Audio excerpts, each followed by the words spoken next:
we start with the question of why we get a biopsy, we get a biopsy to get more information about a patient's cancer and how we might treat that cancer most effectively.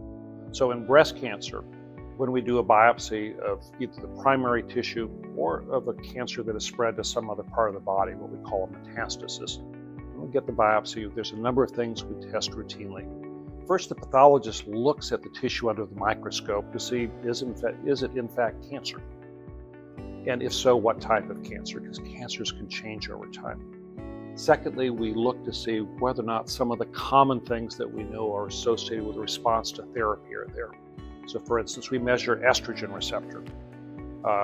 This tells us whether or not the patient's tumor grows in response to estrogen, female sex hormone, and also tells us whether or not the patient is more or less likely to benefit from hormonal blockade, in essence, preventing estrogen from acting as fertilizer for a woman's cancer. We also test for HER2. This is another growth factor for which we have many powerful therapies, and indeed the number of therapies have increased over the years. So HER2 testing is a powerful way of telling us whether or not a patient could benefit.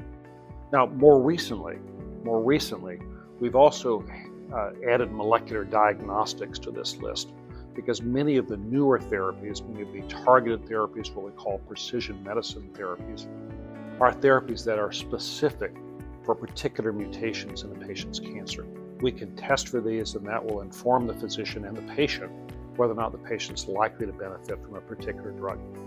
And so you can think of the biopsy as a way of telling us all what the right path is in terms of treatment that will lengthen a patient's life, but also reduce side effects by allowing us to avoid therapies that are not likely to benefit a patient.